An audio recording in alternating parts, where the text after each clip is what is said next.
Acara ini dipersembahkan oleh Menangkan 5 tiket nonton langsung Indonesia di Amerika. Dukung Indonesia mengukir sejarah baru.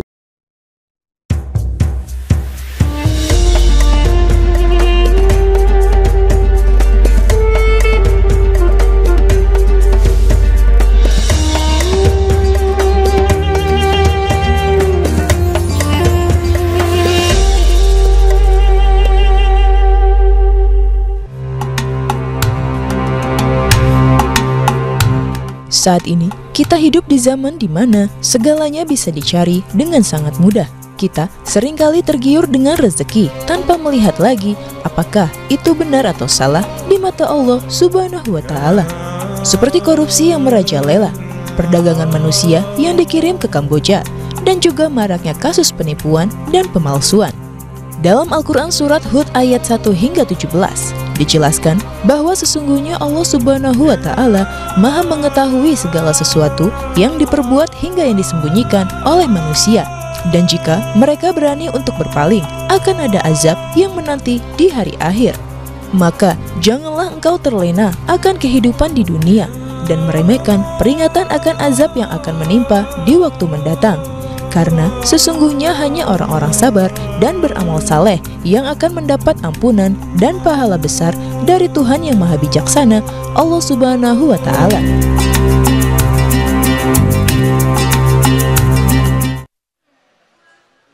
Astaghfirullah Rabbal baraya, astaghfirullah minal khataya, astaghfirullah Rabbal baraya, astaghfirullah minal khataya.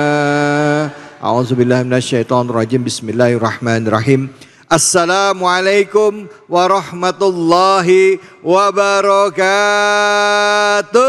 Waalaikumsalam warahmatullahi wabarakatuh. Alhamdulillahirabbil alamin. Puja dan puji kita panjatkan atas kehadirat Allah Subhanahu wa Ta'ala. Tidak lupa kita berikan salawat dan salam kita kepada junjungan kita, manusia yang mulia, Nabi besar Muhammad sallallahu alaihi wasallam, beserta keluarga, sahabat, dan juga umatnya yang setia hingga akhir zaman. Bu, kalau kita mau dapat uang harus kerja, betul apa betul? Kalau mau dapat gaji harus kerja, betul? Mau dapat rezeki harus berusaha, betul? Betul. Tapi banyak sekali juga kita lihat orang-orang yang pengen dapat uangnya dengan cara jalan pintas. Ada yang begitu ada? Ada yang korupsi, ada yang begitu ada? Jumlahnya sampai triliunan. Ada yang begitu? Banyak. Ada yang pakai judol, ada yang begitu? Ada yang hobi judi, ada yang begitu? Banyak. Padahal kita tahu yang namanya rezeki, kalau menurut kita sebagai orang beriman, orang Islam, yakin yang namanya rezeki udah diatur sama Allah, betul? Allah yang ngatur, betul? Pertanyaan saya, rezeki itu harus diusahain atau diem aja rezekinya datang sendiri? Yang bilang harus diusahain mana? Angkat tangan. Yang bilang rezeki datang sendiri angkat tangan. Kenapa nggak ada yang angkat tangan ini? Pengalaman saya Ustadz, kalau diem di rumah mah nggak pernah ada yang ngasih rezeki ke rumah. Kita lurusin yuk persepsinya yuk. Ngomongin soal rezeki di dalam Islam. Bagaimana Islam menyikapi tersebut. Terus tema kita adalah kenapa kita harus berusaha kalau rezeki udah diatur. Bersama dengan guru kita Al-Mukarram Al-Habib Nabil yang akan menjelaskan kepada kita sekaligus juga mengkaji tafsir surah Hud ayat 1 sampai 11. Silakan Habib, fadhol. Baik, izin Ustadz David. Bismillahirrahmanirrahim. Assalamualaikum warahmatullahi wabarakatuh. Waalaikumsalam warahmatullahi wabarakatuh. Alhamdulillahi Rabbil Alamin. Wassalatu wassalam ala sayyidil anbiya'i wal mursalin Sayyidina Muhammad wa alihi wa sahbihi ajma'in wa man tabi'ahum bi ihsan ila yaumiddin. Amin ya Allah ya Rabbal Alamin. Amma ba'd. Yang saya muliakan ibu-ibu, sehat Bu? Alhamdulillah. Baik yang nonton di masjid maupun juga para pemirsa Cahaya Hati ya iNews dimanapun berada. Kajian kita tadi Ustadz David sudah menyampaikan ya kalau misalnya rezeki itu udah diatur, ngapain kita berusaha gitu ya, ada pertanyaannya begitu. Jadi saya ingin menyampaikan kajian kali ini ibu-ibu sekalian dan juga kaum muslimin muslimat, anak-anakku sekalian berkaitan dengan tafsir surat Hud. Sebelum saya menyampaikan itu, saya ingin menyampaikan surat Hud ini adalah salah satu surat yang istimewa. Ya, kata baginda Nabi sallallahu alaihi wasallam, "U'titu bimakani Taurah as-sab'." Saya itu diberikan sekualitas dengan Taurat, yaitu 7 surat yang disebut as-sab'ut tiwal. Al-Baqarah, Ali Imran, An-Nisa, Al-Maidah, terus sampai Al-Anfal dan At-Taubah. Wa'utitu bimakani Zabur Al-Ma'in, dan saya juga diberikan sekualitas Zabur, yaitu surat yang Ma'in. Ma'in itu yang ratusan jumlah ayatnya, yaitu dimulai dari surat Yunus, kemudian Yusuf, kemudian dan seterusnya termasuk surat Hud. Kemudian kata beliau sallallahu alaihi wasallam, "Utitu bimakani al-Injil al-Matani." Saya juga dikasih sekualitas dengan Injil, yaitu surat yang disebut Al-Matani. Dari mana? Dari sejak setelah yang tadi disebut Al-Ma'in sampai ke surat Qaf. Wa fuddiltu bil mufassal. Dan saya diberikan yang tidak diberikan kepada mereka semua, yaitu surah Al-Mufassal dari surat Qaf sampai surat An-Nas. Ya, hadis ini diriwayatkan oleh Imam Ahmad, hasan hadisnya. Jadi ibu-ibu sekalian, surat Hud ini adalah salah satu di antara surat yang diturunkan sekaligus sama baginda Rasul, pada baginda Rasul sallallahu alaihi wasallam. Dan dikatakan ya, ketika turun surah ini Nabi Muhammad SAW sampai beruban rambutnya. Ya, dalam satu hadis dikatakan, kata Sayyidina Abu Bakar As-Siddiq radhiyallahu an, "Qad syibta ya Rasulullah." Wahai Rasulullah, Anda sudah beruban nih. Ya, rambutnya saya lihat. Apa jawab beliau? "Na'am, syayabatni hudan wal waqi'ah wal mursalat wa amma yatasaalun wa idza syamsu kuwirat." Yang bikin saya beruban ini, kata Nabi sallallahu alaihi wasallam, adalah surat Hud, surat Al-Waqi'ah, Al-Mursalat, Amma Yatasaalun, dan Idza Syamsu Kuwirat. Jadi ini surat yang kita bahas, ini surat yang istimewa, ya. Nah, ibu-ibu sekalian, kaum muslimin yang dimuliakan Allah, tadi dikatakan ya bahwa surat Hud ini adalah surat yang istimewa, di antaranya bicara tentang rezeki. Nah, sekarang pertanyaannya, kenapa kita bicara tentang rezeki? Tadi Ustadz David sudah menyampaikan di awal ya. Sekarang ini musim apa, Bu? Musim hujan. Betul, musim hujan. Tapi selain musim hujan, ada musim yang sesuatu yang lain, yang disebut dengan badai korupsi. Ya Bu, kalau dulu kita dengar orang korupsi 1 juta, 2 juta, 1 miliar, 2 miliar. Ini sekarang berapa?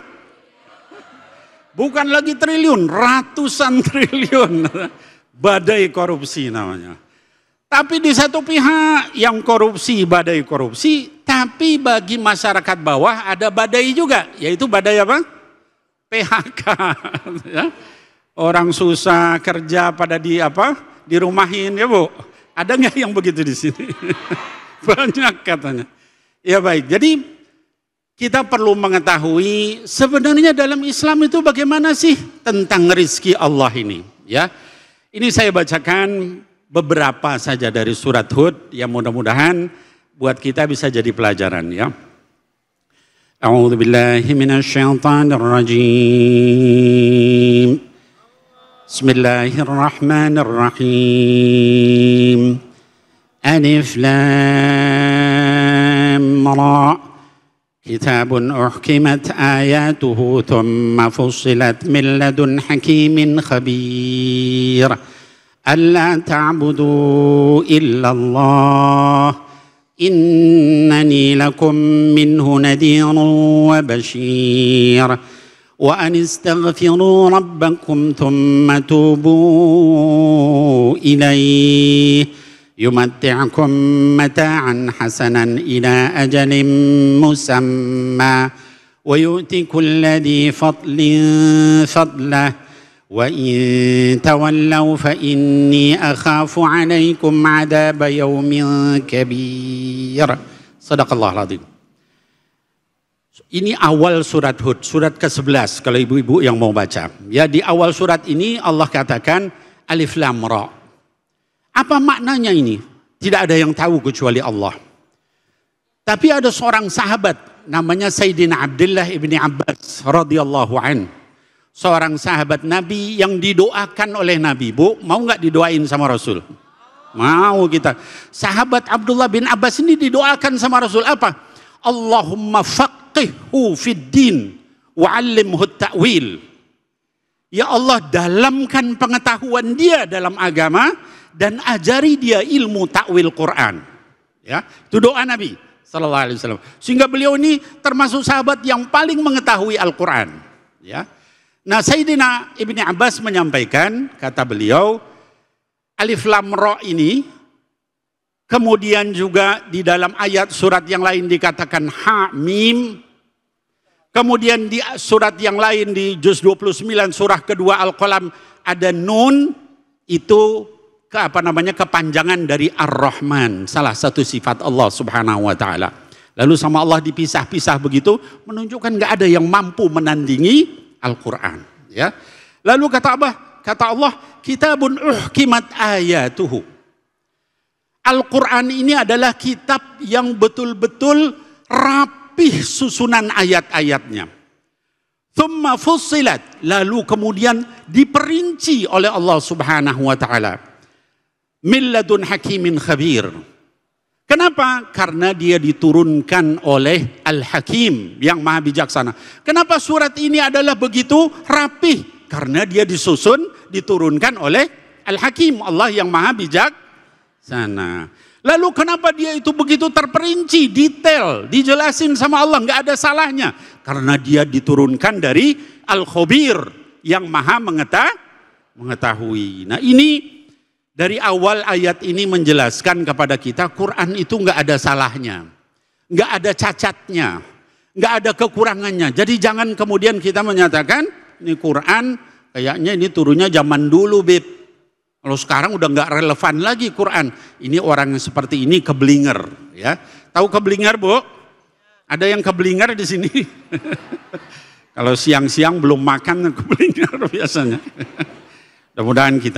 Mudah-mudahan kita tidak demikian. Lalu di dalam ayat berikutnya kata Allah, Allah ta'budu illallah. Nah, ini pesan utamanya adalah dalam urusan pergaulan, dalam urusan keluarga, dalam urusan rezeki, itu hendaknya seluruhnya dijadikan ibadah kepada Allah Subhanahu wa ta'ala. Allah ta'budu illallah. Satu-satunya yang penting buat kalian tuh jangan kalian itu melakukan kecuali seluruhnya adalah hanya untuk ibadah kepada Allah Subhanahu wa ta'ala. Berarti boleh nggak kita korupsi?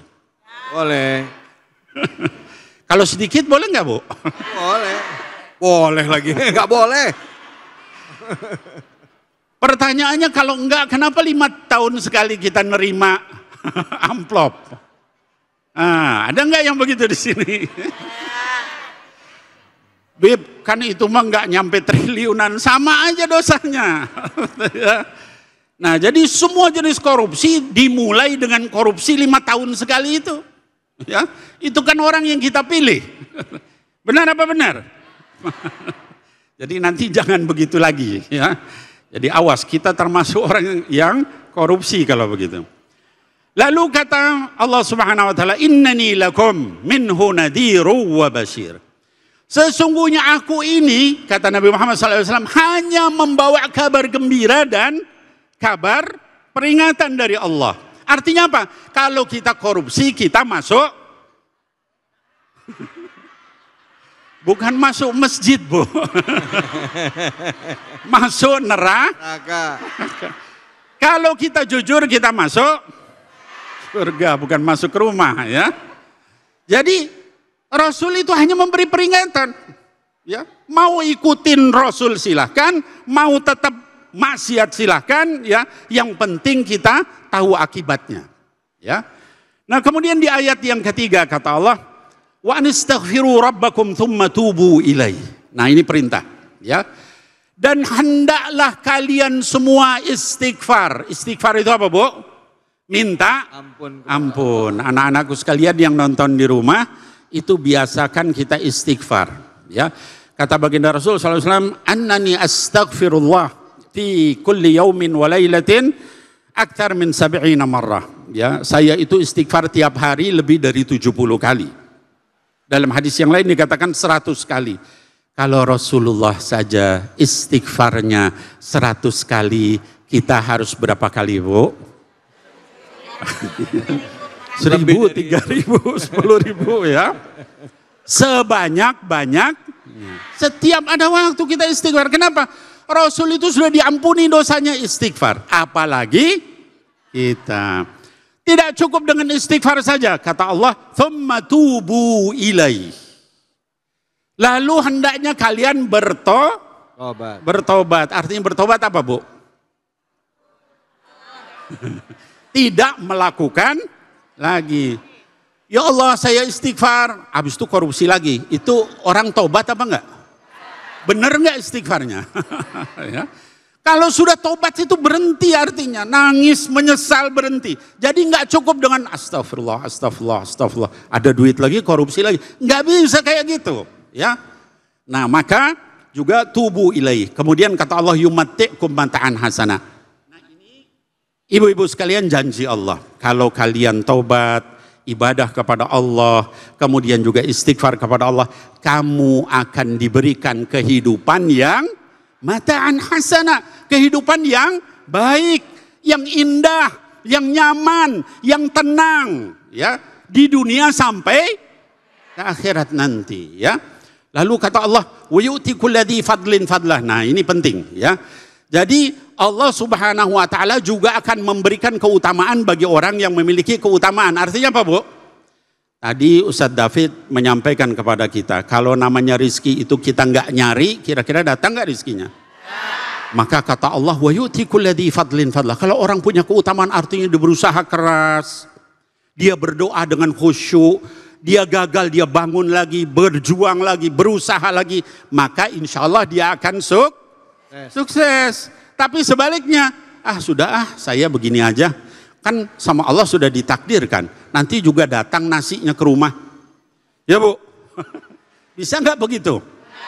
Emangnya kita Nabi Isa minta sama Allah, ma'idatan minas sama, ya Allah minta makanan hidangan dari langit, maka diturunkan sama Allah Subhanahu wa taala hidangan dari langit. Itu suratnya masih ada sampai sekarang, surat Al-Maidah. Itu doanya Nabi Isa. Kalau kita harus berusaha. Caranya gimana? Ya pokoknya berusaha. Karena rizki itu adalah takdir, tapi takdir itu ada dua. Ada mubrom, ada muallak. Yang mubrom kita nggak tahu. Itu sudah diputusin sama Allah, nggak bisa berubah. Tapi yang muallak bisa berubah. Nah, kalau kita berdoa, kita juga silaturahim, kita berikhtiar, insya Allah Ustadz David rizki kita akan berubah. Wallahu a'lam bishawab. Demikian, assalamualaikum warahmatullahi wabarakatuh. Waalaikumsalam warahmatullahi wabarakatuh. Terima kasih banyak Habib. Bu, Bu, jadi rezeki itu harus dicari apa diam aja di rumah? Dicari. Nah, tapi kalau misalnya kita yakin sama Allah, ya, percaya sama Allah, cara nyari rezekinya juga ada aturannya, ya Bib ya. ya, ada aturannya. Gimana caranya? Nanti akan kita kaji lebih dalam. Bagaimana Islam mengajarkan kita untuk cara untuk mendapatkan rezeki. Dan rezeki seperti apa yang memberikan keberkahan kepada kita. Hanya di sini, di Cahaya Hati Indonesia.